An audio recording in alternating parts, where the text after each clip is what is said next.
Hello and welcome to the MHG podcast. As usual, life can be a little bit miserable, life can be a little bit dark, so we are here to bring you as much light and as much joy as we possibly can. Because again, I'm Bradley, and he's been talking to me about all these cinema goings on without remembering the films he's been watching. It's Stu. How you doing, Stu? Not bad. Yeah, one of them dropped out of my head a little bit. But yeah, we've been sweating the unlimited card this week. So as I was saying, we've seen The Christophers, Jurassic Park, Obsession, and tomorrow is Mandalorian and Grogu. So getting about like 40 quid's worth of cinema out of it. Not bad. Yeah, I'd love one of those unlimited style cards, but we've got an Odeon. Our Odeon's a bit crap. Right. It's a journey to get to all the other ones. Yeah. So it's just like... yeah, no, not worth it. No, so I might do with wait. Nowadays, I'm even getting that lazy. I should wait till it's on Sky. Yeah, or just illegally download it. I can't be arsed, that's the thing. No, that is very Whereas lazy. I used to have a computer hooked up to the TV, I could easily put it on the TV. Yeah, great, but now I can't, so it's like, I just can't be arsed. I'll just wait. I'm very impressed by that level of laziness. That's quite exceptional. What, so lazy you can't be asked to pirate something? Yeah. Yeah, I know. That's lazy ass piracy that's exceptional. I had an IPTV account thingy, and I let it lapse, and I forgot my password to go and re-sign up, and I just went, can't be bothered. I'm very impressed by this behaviour. I want to watch more films though. I've got to start going. I might have to sort something out, some kind of box. I mean, I could do Plex, I suppose, but yeah, there's ways and means I can perhaps talk to you about offline. Yeah, maybe. As long as I don't do Super Mario Galaxy film, because then that way Nintendo can't shut us down. Yeah, exactly. Famously litigious. Yes. Talking of litigious, yeah, she was in EastEnders, weren't she? Litigious Dean. Yeah. Very good. I like that one. Oh dear.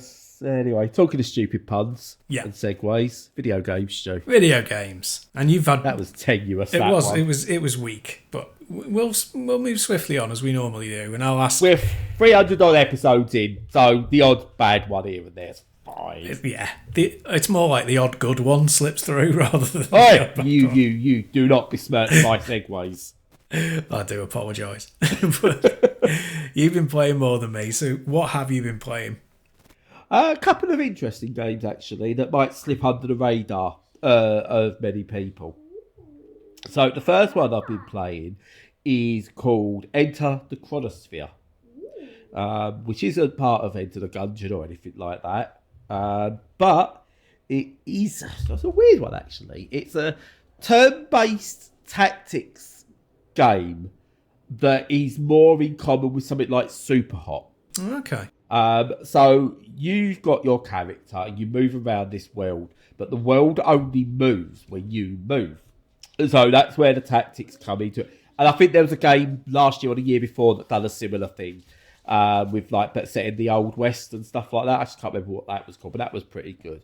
But this kind of does that. And you go through these procedurally generated levels, and they've got like puzzles in them.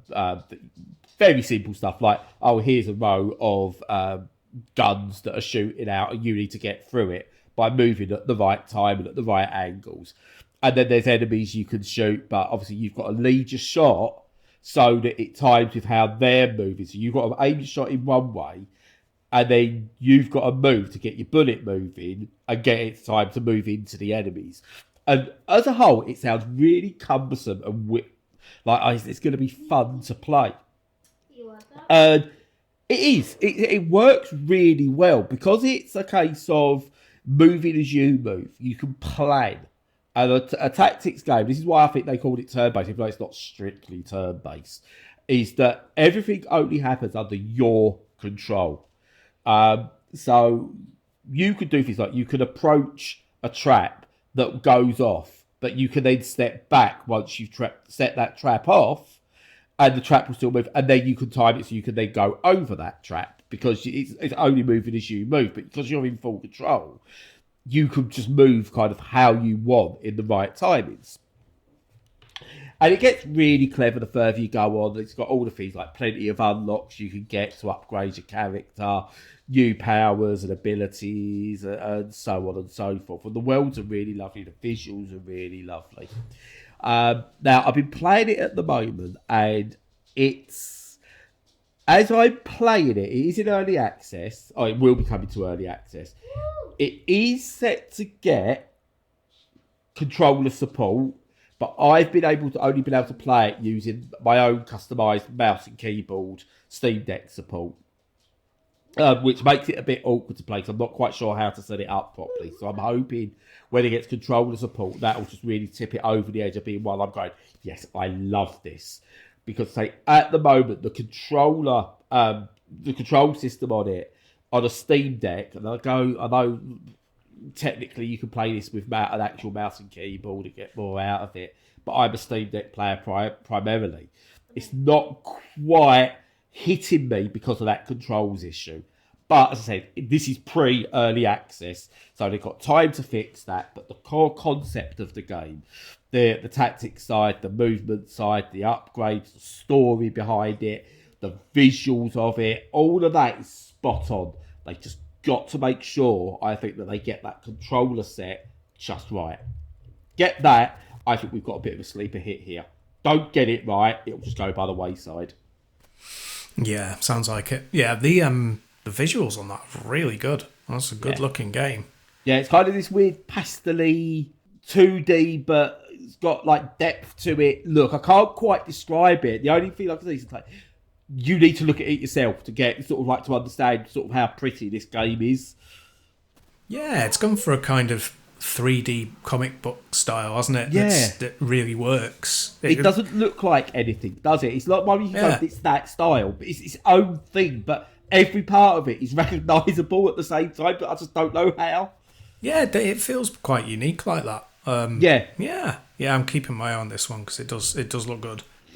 Yeah, it's definitely worth keeping an eye on. Whether you pick it up in early access or hold off, that's obviously individual choice. But it's definitely take a look at it, stick it on the wish list, see how it goes. And once they announce, I think controller support is working properly, then I think that might be a great time to jump in because the core gameplay is excellent. And on that side of it, can't recommend it enough. Excellent stuff. I'm going to bow out, Stu, and let you talk about what you've been playing.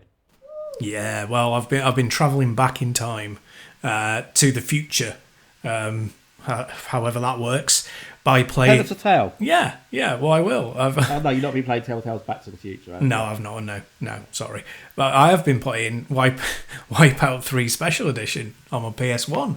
So, talked a couple of weeks ago about resurrecting a PS1, which was one that I bought dirt cheap, because my original PS1 died. And this one had problems as well, but I managed to fix them, and it's up and running perfectly. And obviously we've talked about WipEout on this, on the podcast good few times in the past, because we're both huge fans. And this is like one of the hardest jobs in the world is trying to rank the WipEout games, because they're all pretty much all of them brilliant. The first one's a bit more of a challenge because it's got the old physics system where when you collide, you basically lose all of your momentum, and therefore it's a little bit unfriendly these days. But it started it all. It started it all, and it's still got, it's still a technical marvel for the time. But speaking of technical marvels, like by the time Psygnosis had got to the third game, which was in the space of about 5 years or something ridiculously short like that, it was they've absolutely perfected getting everything working properly on the PS1, and it's still one of the most impressive looking games. And the releases that came after this were obviously like more expansive, and they were technically and visually more impressive, but there's still just like how is this thing running on this machine so flawlessly and with such innovation? And I just like it drops my jaw every time how good it is. It really does. But But I mean, none of that really matters. It's the gameplay that counts, and they've got it almost perfect here. I'm not sure if any of, ironically, even though I'd give all of them like a 10 out of 10 if I reviewed games with scores, I'm not sure that any game absolutely nails it perfectly. But there's only one criticism in this, and that's that in your power-ups, and you don't get speed up. You don't get to use speed up. And I don't know, also maybe that consuming your pickup rather than firing it doesn't replenish your health, which I always like in the games that have that. But they're such minor criticisms because the game balances perfectly with those in it. And the tracks are one of the standouts in this. Like, you get to play with special edition, like classic tracks in inverted commas, and how they can be classic when they've only been out for a couple of years at that point in time, I don't know. But they're basically tracks from the first and the second game. And immediately with this, you see the addition of a lot more height in most of the levels, like a lot more verticality. And also they're confident with the players that they don't need to have a lot of tracks that are comparatively sort of middle difficulty and then really ramp up to high difficulty. They start off at comparatively high difficulty, but your speed is slower, which is a really good way of getting you into their mindset of, we're going to challenge you on this.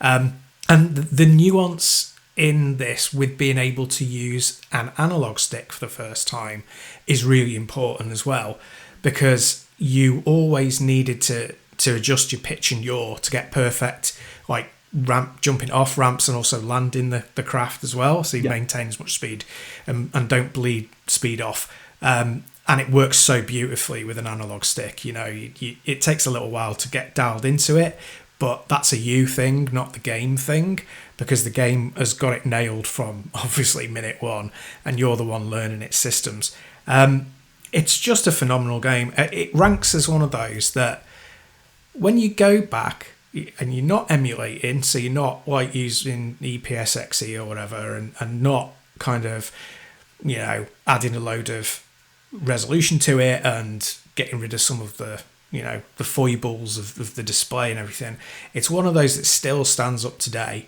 as a game that can be played on the original hardware and not feel like you're compromised. It uses modern controls, it's got modern options, it doesn't, it's not glitching, it's not breaking, it's not warping all the time. It's just it's a technical accomplishment on that machine that is, not unparalleled because Gran Turismo exists, but it's right up there. And my favourite thing to this point in WipEout as well, because I'm gonna replay them all, I think, and speak about them on the podcast. My favourite thing to this point in WipEout history is they're basically Amiga games. Psygnosis were a huge Amiga developer, and they branched out to like even publishing for it, other developers' work. But they were primarily an Amiga developer, and the first game in particular feels like an Amiga game. They all feel like an Amiga game up to this point to a degree, just couldn't be done on that hardware. And it's lovely carrying on from their previous output, which was patchy for me. I wasn't a huge Psygnosis fan until WipEout, but they once they hit their stride with this, just absolutely phenomenal. And I refuse to call them Studio Liverpool because that name was imposed on them by Sony. Psygnosis, anyway, genius. Yeah, we all know Scousers are brilliant, so we didn't need to add the Studio Liverpool bit to it. True story. Do you know how they got the physics for WipEout? Go on. They recorded when one of them was running away from the busies down Scotty Road in Liverpool. God almighty. They never. Way to piss off part of your audience. Hey, the Scousers know. I'm a Essex Scouser. I lived up there long enough, and I love them. Yeah, I love Scousers. Honorary Scouser. My son was born in the same hospital as Stephen Gerrard. Technically, he's a wall because he was born in Wiston, and I know what a wall is and what the boundaries are. There you go. Yeah. I'm going to ignore my second game because I want to talk a bit more about WipEout, if it's okay with you. Well, of course. Thankfully, the image I sent you for the cover art was for the game I've already spoke about, so we're safe now. But kind of cover art comes into it a bit because I still credit, I personally, for me, Psygnosis, the WipEout series, their work with the Designers Republic as a coming of age for video games in terms of design and taking it seriously. Before then, it was still all really mascot characters and bright, cartoony colourfulness and things like that. Then, obviously, the PlayStation came about, and if it was blocky and had this kind of look to it where they was trying to go 3D, but they really didn't really get the design aspect of it because they were still trying to get the colours down. And I think there's this, and Namco with Ridge Racer Type 4 made everyone sit up and go, oh my God, look what we could do with design. And I think there's a whole generation who grew up in the late 90s who become like mini graphic design experts because of especially the WipEout series, especially WipEout 3. And like to a lesser extent, Ridge Racer Type 4.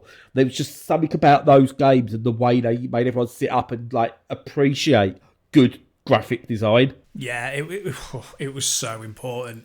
It was so, you're so right. It was so important to the development of games. It was a kind of global hit, and that impact of combining the in-game visuals with that exterior design that was sophisticated and grown up, but also very fun. It was like hitting a new thing, and I think that's like one of the important things about them coming from that Amiga background is that they released on ST as well, but we don't talk about the ST.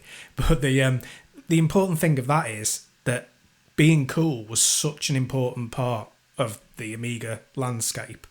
The demo scene was massive, and the competition, the friendly competition between developers to make the best, coolest demos that were all about visuals. It was like very influenced by hip hop and house music and techno, and then techno appears in WipEout and becomes the soundtrack of that era for a few years. And there's very few moments in gaming history that are led, like you say, by the design element that blends the game with the current culture without it being awkward.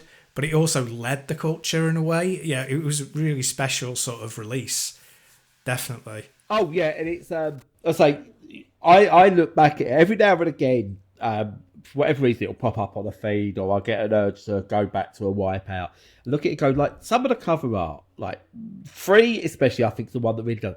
You look at that, if someone had produced you, like, obviously in modern sort of, like, capsule designs and stuff like that. Well, it fits, not like obviously a PlayStation case. You look at that, someone said, oh, this is the cover for our new game. You'd be like, wow, that's proper, up-to-date, modern. It still looks and feels fresh. And it leads me to one of the most bizarre things I've ever seen. And I don't know who signed off on this, but have you ever seen the cover? I think it might be the American cover for WipEout XL. Yes. Yeah, I have. Who signed off on that? I know, yeah. It's like, I don't know. Like everything, like you even look at like the Amiga collection, WipEout Pure, all of that. The design aspects of it are just so beautiful. And then you've got WipEout XL, and I don't get it. And there was a really funny time, particularly in the 90s, and I think maybe only the 90s, maybe early 2000s, where the creatives in America, in the US, were underestimating their audience so much, and they were doing a simplification of everything from anything that was global. The minute it landed in the US, they were simplifying it down to this really basic standard, and it was like very bright primary colours, very very splashy, immature, aimed at really really young teens and kids. And that's absolutely fine for games that are aimed at them. But for a game like this, which is about style, crushingly silly. But, luckily the game carried it all through. And it is such a time capsule. It's such a time capsule. And unfortunately, I mean, that's part of its downfall in a way, because it gets associated with, you know, your childhood, or when you first started playing games, or the first time you picked up your PS1, and then by the time you're up to your PS3 or your PS4, and you know, the HD collection or Amiga collection are coming out, it's starting to look, because it has to look like its previous self, that it's part of an old style that's not really wanted anymore. Now, that's not my opinion, just speculating as to how people think about it, but that does happen with things in the pop culture, unfortunately. And yeah, it's, you know, it is a shame. I mean, but to sort of like harp back on it, like, I've just like in Google just literally typed Designers Republic Wipeout, and it is just an absolute feast of beautiful artwork, logo design, typeface design, and it's like a brief glimpse of what they did. You know, and I still remember like the menus in the Wipeout games, maybe not the first one as much, but as they got more mature with working with UI and stuff, their menus became more and more beautiful and art in themselves as well. And the logos they had for each team, they had proper branding for each team. So even if the ships weren't overly distinctive because of how fast it was going, the branding around each team was so distinctive. It's like they went, look, we said Wipeout is Formula One for the future age. That's what they kind of like what Wipeout was meant to be. And that was their in-world story behind it, the evolution of it all. And you go through and you see sort of like the like teams in there, like Feisar and EGX and stuff like that. You look at them and go, yeah, I can spot that a mile off, because you've got to know their logos. And then you saw like the faux advertising that was around like all the different tracks and everything. You know, they never had to bow to sort of pressure to have, oh, we want actual Coca-Cola license. It went, no, we're going to design all this. And it's just like every element they crafted has been handcrafted from just one of the most amazing teams, and working so well with the developers of the game. That, again, we're pretty down to almost now. And you look at how much AI is being used, even in AAA games, just because they're lazy on like, oh, but, you know, we don't want to spend time on these images that people might see for a fraction of a second this one time in a game. Well, why not? Psygnosis, Designers Republic, did that. Because you don't physically notice those. You're not taking in those advertisements or little, tiny little elements around the track because you're going too fast, but they're there. And that's what adds to the immersion. Your brain still picks up on it. And I think we're never going to see, I don't think, that level of artistry in video games ever again. Well, it would be very sad to think that we won't again. I'm really hoping that we do. But I know what you mean. It's tough to think that it would be, enabled, and that they would finance that level of detail. And like you say, you know, is that collaboration with Designers Republic. I was already a fan of like Pop Wheat itself before WipEout came out, and Designers Republic did all their album covers and all of their merch. Incredible branding, and so when I saw it in WipEout, I was like, yeah, they are so cool. And that's the game for me. Yeah, precisely. And I think it was the first game I got on the PS1. I think, I got a couple at on release, and one of them was Alien Trilogy, and I think this one was, or it might not have been if it wasn't out then. But it was like I got it the minute it could be bought, basically. I rented it. Yeah. The second, from my local video store. I went, I want that. I'm playing that. Yeah. I don't even remember how I came across it, because obviously we didn't have easy access to things like E3 back then or anything like that. I think I literally was in my local video store. I saw it and went, I want that one. Yeah, I'm playing that. Thank you very much. Yeah, you don't even have to think twice, do you? It's just had to happen. Also, it was around the time I was legally backing up all my video games. Of course, legally, of course. But that was one of the ones that I had proper original and kept original, because it's just like the artwork on it. I needed that, and as an interesting side, obviously, I don't think we're ever, especially the way Sony are now and what they've said, we're never going to get the PC port of WipEout Amiga collection, which is a crying shame. And I know someone's done the WipEout PC port, decomp, which I've got on my Steam Deck, which is absolutely brilliant to play and fiddle with. But one of the things I'm hoping, I don't know, do you keep in like your ear to the ground with like the emulation scene? Oh God, yeah. Yeah. So have you seen the Gravity Rush 2 fork of Shadow PS4? I haven't actually, no.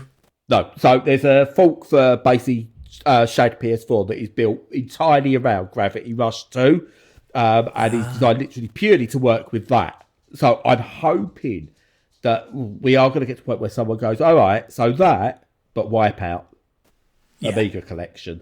Let's do that. And then Drive Club. Yeah. Well, but yeah, it's such a special game. it really is. It really is. It demands quite a lot of you, which is good. You know, it's to its benefit that it demands a lot of you. It's so many variables that you got to keep going in your mind. It's not. It's halfway between a space combat game and a racing game, which is an awesome mix in and of itself.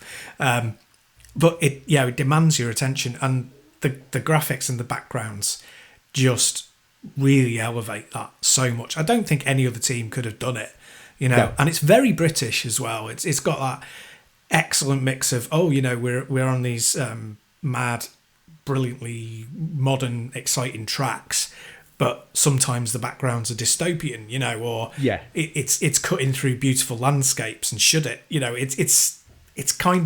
it's aware of its environment. They've built this environment that tells its own story, which in itself is amazing. Which is, when you say that, and again, you look at it, you look at like sort of modern sports washing and stuff like that that's going on, using Formula One, using football, etc., etc. And you go, actually, WipEout did that because you had these lush tracks, these beautiful futuristic things, and money was thrown at that. And I can't remember which one it was, but it took you through sort of almost like these slum areas. Like in the background, you could tell you was like these high-rise buildings that were designed for slums almost. And it took you through those. And there was that element of, this is a future that you're going to get to see, but there is a hidden future that we're not going to advertise it, we're not going to show you, but there is a hidden future that maybe isn't all is well. And I don't think, I think again, you look at the way like Liverpool especially has been treated by the British government and stuff like that, and what some of the developers there would have grown up in during the 70s and the 80s and so on, before they went to do this. You've got one of the most successful football clubs of all time, and sort of like Anfield started to be redeveloped like in the 90s and stuff like that, and the money that was getting into it, the gentrification. But yet you still go to areas of like Kirby or Toxteth and Norris Green and stuff like that, and it was still showing signs of the effects of Thatcher's government in the 80s. And I honestly think a lot of that bled into WipEout, and I do wonder how much of that came from the Psygnosis developers, in terms of we want this, and then working with Designers Republic to go, this is the aesthetic we want front and centre, but this is an aesthetic we need to have there, despite not showing it in all its, like, not all its glory, but not bringing it to the forefront. I think there's a lot of clever elements in it that get missed with all the homages that come later.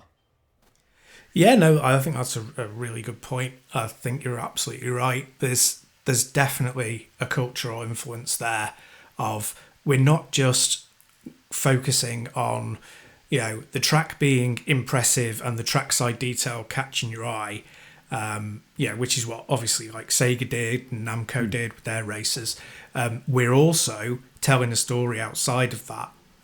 This world will be explained to you just by you driving around it.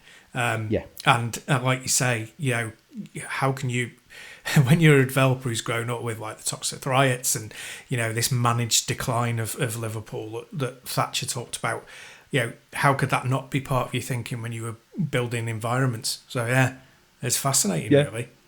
And for anyone who does want to maybe try and play, just to move on from that and bring it back to more happier stuff, anyone who does, I suppose, want to try a modern version of WipEout, I think the closest you get these days now is Ballistic NG, and that in and of itself is 8 years old as a video game.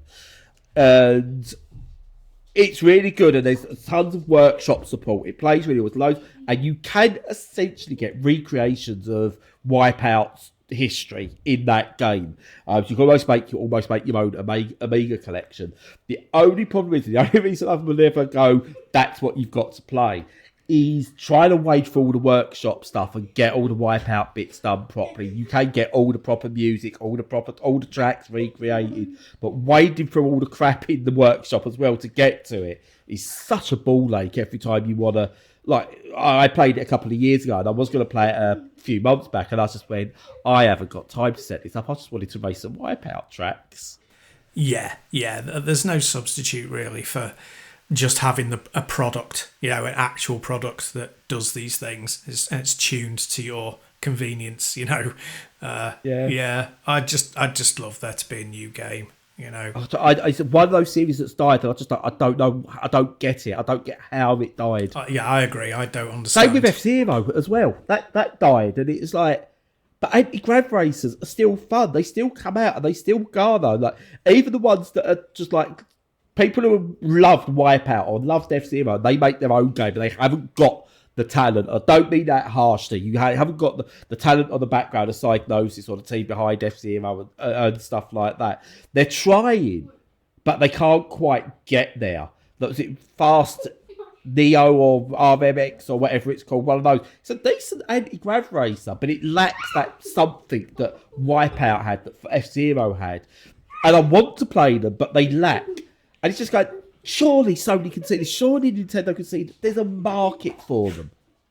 There's got to be a market for them. People are buying these imitators, and they're not playing them for ages because they're not as good, but they're buying them in the hope that it scratches that itch, and they don't, because we need those games back.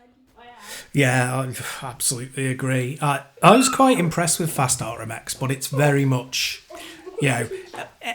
every imitator kind of falls in the, I'm going to do partly Wipeout and I'm going to do partly F-Zero, because there's bits of both that I like, and that's not what you want as a Wipeout fan, because they are functionally very, very different when you get playing them. The fact that your car is stuck to the track in F-Zero, it's slidey, but it's effectively connected to it.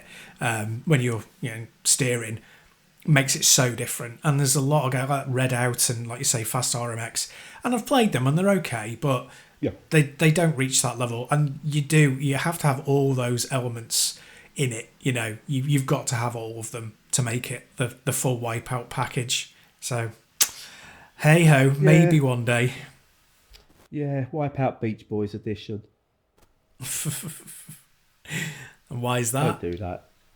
Because it's in that part of the thing with one of the Beach Boys songs. Go, Wipeout. Oh god, yeah. Yeah, don't do that. It was, it's not the Beach Boys, but it's one of them surf bands from the 60s. Is it not the Beach Boys? I don't think so, is it? I don't know. I have to look it up now. Oh, we do. This is riveting stuff. Michelle, say don't cut it out. The Safaris. That's it. Yeah. And it was covered by the Fat Boys and the Beach Boys. Ah, there we go. Yeah. There we go. No, we don't want any of that. We want our techno music in Wipeout. We do. And on that tidbit, I'll shut up now and let you do your bit. Oh, do you not want to cover your other one now? You can leave it. No, I'll do it next week. Fair enough. Now, well, I've final word on Wipeout. I got just this last Christmas, I got the huge coffee table book, Wipeout Futurism, which is just like the full history. It's gigantic, absolutely amazing. So if you're into it, get that because it's brilliant. But yeah, apart from I will do that. Yeah, you've got to dig out a copy. I'll send you a picture. I'll put a picture on the Blue Sky of it. It's beautiful. But anyway, yeah, that'll do it for this week. So as usual, follow us on all the socials, check out our content on the website, join us to chat on Discord if you fancy, and until next time, stay safe and stay sane.